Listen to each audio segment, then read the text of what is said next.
Hola la compagnie, j'espère que vous allez bien. Bienvenue dans cette nouvelle vidéo dans laquelle on va faire le débrief de la keynote Apple qui vient tout juste de se terminer. On rentre sans plus tarder dans le vif du sujet puisque vous allez voir on a pas mal de choses à couvrir aujourd'hui et Apple a commencé à parler des Apple Watch. Donc comme d'habitude on a d'abord eu un petit rappel des stats etc sur Apple Watch, comme quoi c'était la première montre connectée vendue dans le monde etc. Et ensuite ils nous ont présenté la nouvelle Apple Watch série 8. Cette nouvelle Apple Watch série 8 présente toujours un design bord à bord, elle est toujours bien évidemment résistante à l'eau, aux rayures ainsi qu'à la poussière. On a toujours un électrocardiogramme, on a toujours également le capteur d'oxygène dans le sang et cette année un nouveau capteur fait son apparition, un capteur de température. Il y a donc en fait un capteur sous la montre et un capteur sur la montre qui va servir notamment par exemple pour les femmes, pour les aider dans leur période d'ovulation, pour savoir un petit peu quand est-ce que c'est. Et en fait ce capteur de température va également fonctionner la nuit, non-stop en fait pendant la nuit, et ce qui fait que du coup après au réveil, eh bien, vous allez pouvoir voir l'évolution de votre température au cours de la nuit, et cela pourra également vous aider si jamais vous êtes malade, si jamais vous avez bu un petit peu d'alcool, que vous avez un petit coup de chaud, c'est ce qu'Apple a dit dans la vidéo, hein, c'est pas moi, ou si jamais par exemple vous êtes en période d'ovulation comme ils l'ont dit pendant la vidéo, eh bien apparemment la température varie. Bien évidemment toutes ces données sont cryptées, seulement vous peuvent y avoir accès, et ensuite Apple a annoncé des nouveaux capteurs, un nouveau gyroscope ainsi qu'un nouvel accéléromètre qui permettent une nouvelle fonctionnalité, le Crash Detection, qui va en fait vous servir à si jamais par exemple vous avez un accident de voiture, et bien en fait votre montre, en fonction de comment les chocs arrivent, vous allez avoir un certain mouvement de corps, et donc du coup la montre va pouvoir savoir précisément si jamais vous avez eu un accident de voiture et que quelqu'un vous a rentré dedans sur le côté, sur l'avant ou sur l'arrière. Et la montre se sert également du micro pour savoir un petit peu d'où viennent les bruits. Bien évidemment, vous vous en doutez, cette fonctionnalité ne fonctionne que lorsqu'on conduit, donc l'Apple Watch détecte lorsqu'on conduit. Vous avez toujours une batterie de 18 heures, donc c'est à peu près similaire à ce qu'on avait sur l'Apple Watch série 7 de l'année dernière. Et vous avez cette fois-ci un nouveau mode, le Low Power Mode, qui fait son apparition sur l'Apple Watch, donc c'est la même chose que sur l'iPhone. Sauf qu'en fait, celui-ci va vous aider à en fait réduire la consommation de la batterie, cependant tout en gardant votre tracking des activités, mais également en laissant des fonctionnalités vitales, on va dire, d'activer, comme par exemple le Fall Detection ou le Crash Detection. D'ailleurs, ce Low Power Mode sera disponible dès l'Apple Watch série 4. Vous avez 4 couleurs pour les boîtiers en aluminium, 3 couleurs pour les boîtiers en acier inoxydable. Vous avez 2 nouveaux bracelets. Vous avez également de nouveaux bracelets Nike, et d'ailleurs, grosse nouveauté, les watch face Nike seront disponibles pour toutes les montres. Côté Hermès, on aura là aussi de nouveaux bracelets, ainsi que de nouveaux cadrans. Et pour ce qui est des prix, on est à 399 € pour le modèle de plus petite taille, et 499 $ pour le modèle de plus grande taille. Elles sont disponibles dès ce soir, et à la livraison le 7 septembre. Par la suite, on a parlé de l'Apple Watch SE, donc on a 3 couleurs, Silver, Midnight et Starlight. On a un arrière en nylon. Vous avez les mêmes capteurs que dans l'Apple Watch série 8 pour tout ce qui va être accident, etc. Vous avez également le même processeur que dans l'Apple Watch série 8. Elle est légèrement plus bord à bord que la dernière version de l'Apple Watch SE et elle est disponible à partir de 249 $ en version GPS dès aujourd'hui. Par la suite, Apple nous a annoncé l'Apple Watch Ultra, donc qui est une Apple Watch plus grosse, plus résistante puisqu'elle a un cadre en titane. Elle a également du verre sur l'écran. Elle fait 49 mm, elle est plus lumineuse, vous allez avoir un action button dessus qui va pouvoir être customisable pour par exemple quand vous êtes en plongée faire une certaine action sur votre ordinateur de bord de plongée, comme par exemple activer les paliers de décompression. Vous avez également une couronne qui va être plus large pour que ce soit plus accessible, notamment quand vous avez des gants, puisque cette Apple Watch est vraiment destinée pour les sports extrêmes. Vous avez même un deuxième haut-parleur sur cette montre pour que votre voix soit bien claire, même si jamais vous êtes dans des tempêtes, qu'il y a beaucoup de vent, etc. Le cellulaire est inclus dans toutes les watches Ultra, donc ça c'est une très bonne nouveauté. Et alors pour la batterie, Apple nous annonce 36 heures sur une seule charge, donc ce qui est le double de l'Apple Watch série 8, et 60 heures en utilisation classique, on va dire, du quotidien.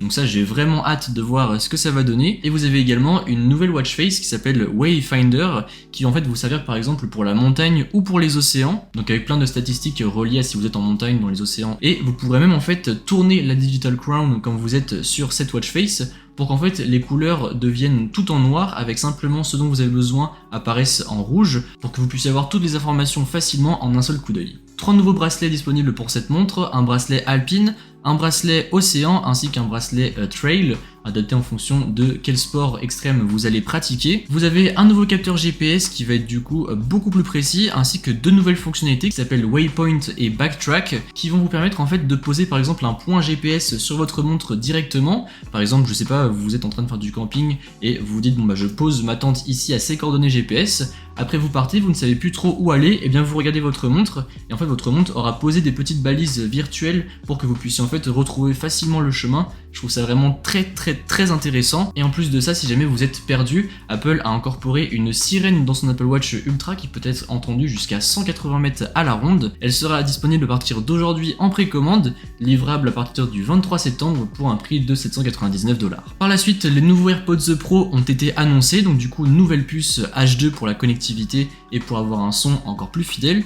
Vous avez un nouveau spatial audio et avec la caméra True Depth de l'iPhone, vous allez pouvoir analyser un petit peu votre oreille pour définir des profils audio adaptés à chacun. Donc ça c'est très pratique, j'ai hâte de voir comment ça fonctionne en vrai parce que je me demande si jamais on va devoir mettre l'iPhone collé à son oreille ou si on va devoir... Enfin bref, j'ai hâte de voir comment ça va fonctionner. Vous avez une nouvelle réduction de bruit active qui devrait donc être plus efficace et vous avez également des nouvelles tailles pour les embouts, donc je crois qu'il y a une taille plus grosse encore et une taille encore plus petite pour que ça fitte vraiment à tout le monde. Et vous avez également un nouveau mode qui s'appelle Adaptive Transparency qui va en fait pouvoir réagir, par exemple si vous êtes dans la rue, c'est l'exemple qu'a utilisé Apple, vous avez le mode transparence d'activer et là d'un coup il y a des coups de marteau-piqueur qui retentissent, et bien en fait les AirPods vont directement annuler ce bruit là pour ne pas que ça vous arrache les oreilles quand vous êtes en mode transparence, puisqu'en fait ils analysent le son autour de vous 48 000 fois par seconde. Et autre nouveauté sur ces AirPods, désormais vous avez également du touch control, c'est-à-dire que vous avez toujours les petits boutons à pression, mais vous pouvez également slider dessus pour régler le volume, et ça pour le coup c'est quelque chose que j'attendais, donc je suis content. En ce qui concerne la batterie, vous avez 6 heures d'écoute avec les écouteurs, 30 heures avec la boîte,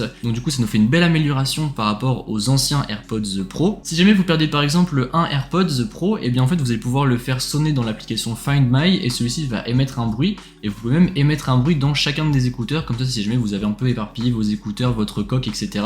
et bien chacun des appareils pourra faire du bruit, même le boîtier de recharge, puisque désormais il y aura un speaker dans le boîtier de recharge. Toujours compatible avec le MagSafe pour la recharge ainsi qu'avec le chargeur de l'Apple Watch, donc ça c'est très pratique je trouve.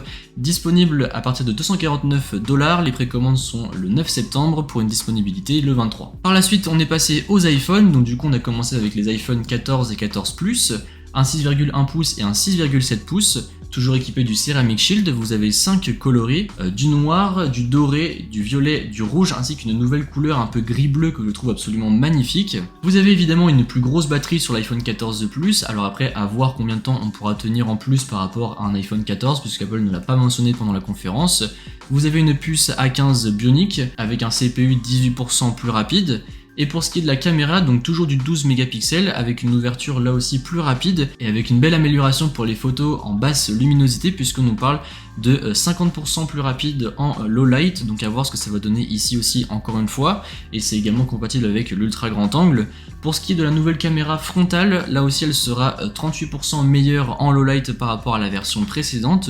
Vous avez un meilleur mode Deep Fusion avec des couleurs encore meilleures. Côté vidéo, vous avez un nouveau mode de stabilisation qui s'appelle Action Mode, qui va en fait vous servir comme d'un stabilisateur, puisque quand vous allez l'activer, votre iPhone va encore stabiliser encore plus la vidéo. Donc déjà que la stabilisation était très bonne sur iPhone, j'ai hâte de voir ce que ça va donner là aussi. Et après côté connectivité, là l'iPhone fait un gros bond en avant, puisque si jamais par exemple vous êtes perdu en pleine forêt, en pleine montagne, je ne sais pas, et que vous ne captez rien, et bien en fait avec votre iPhone vous allez pouvoir envoyer des messages satellites directement aux urgences.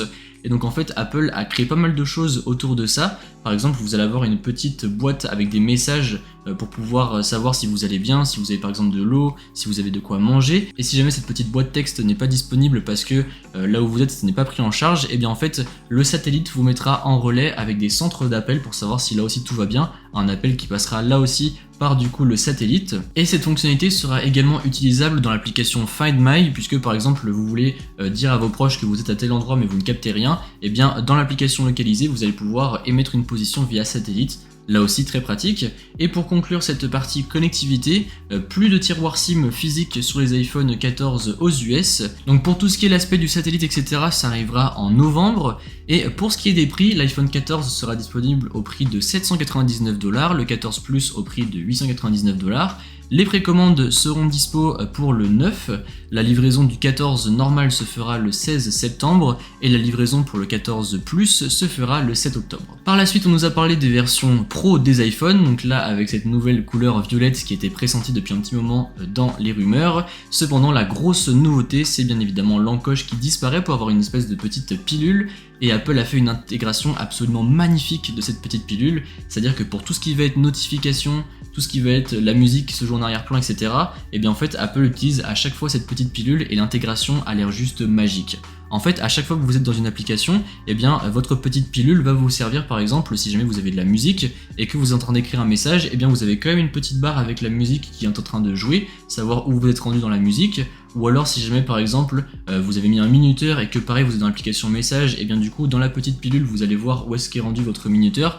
Encore une fois, je trouve ça très intelligent d'avoir fait ça, donc j'ai hâte de voir comment ça fonctionne au quotidien et si c'est aussi fluide que dans les vidéos, parce que si oui, ça va juste être une masterclass. Apple a appelé ça le Dynamic Island, et c'est en plus de ça supporté par les applications tierces, donc ce qui fait que du coup, tout le monde pourra un petit peu l'adapter à sa sauce. Donc, encore une fois, j'ai vraiment hâte de voir tout ça, je suis assez excité par cette nouveauté, je dois vous l'avouer.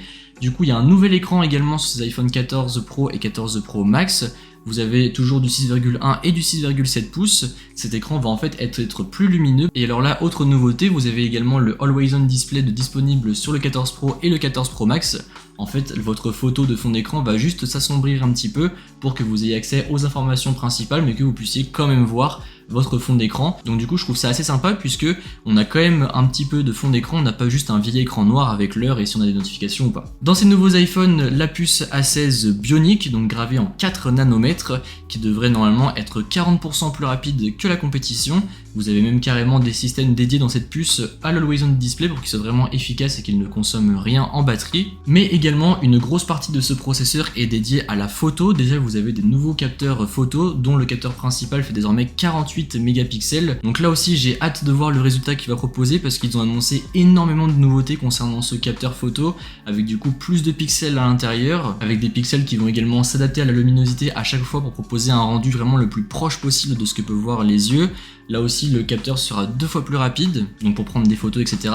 Et vous avez également un zoom téléphoto x2 qui va en fait combiner l'optique ainsi que le logiciel. Donc désormais, du coup, vous aurez 4 options sur l'ultra grand angle en 0,5, le grand angle en 1, le zoom téléphoto en 2 et le zoom téléphoto en 3. En plus de ça, cet appareil photo sera optimisé pour le Pro RAW, donc si jamais vous êtes photographe, vous devriez pouvoir prendre de superbes clichés avec votre iPhone 14 Pro. Il y a également un nouveau machine learning à l'intérieur et apparemment l'ultra grand angle serait 3 fois plus rapide pour prendre des photos en low light, donc là aussi à tester pour voir un petit peu ce que ça va donner. Et le capteur macro sera lui aussi beaucoup plus rapide et meilleur selon Apple. Et dernière nouveauté côté module photo, le flash a été redesigné. Et en fait, le flash va s'adapter du coup en fonction de quelle photo vous prenez avec quel objectif. Par exemple, ça ne sera pas la même intensité si jamais vous prenez une photo zoomée ou si jamais vous prenez une photo avec l'ultra grand angle. Sur ces iPhone 14 et 14 Pro, là aussi vous avez le Pro Vidéo avec le Action Mode. Et désormais, le mode cinématique supportera la 4K et vous pourrez shooter à 24 ou à 30 images par seconde. Vous aurez là aussi les SOS satellites ainsi que le Crash Detection. Pour les prix, contrairement à ce qui est annoncé aux rumeurs, on reste sur les mêmes prix.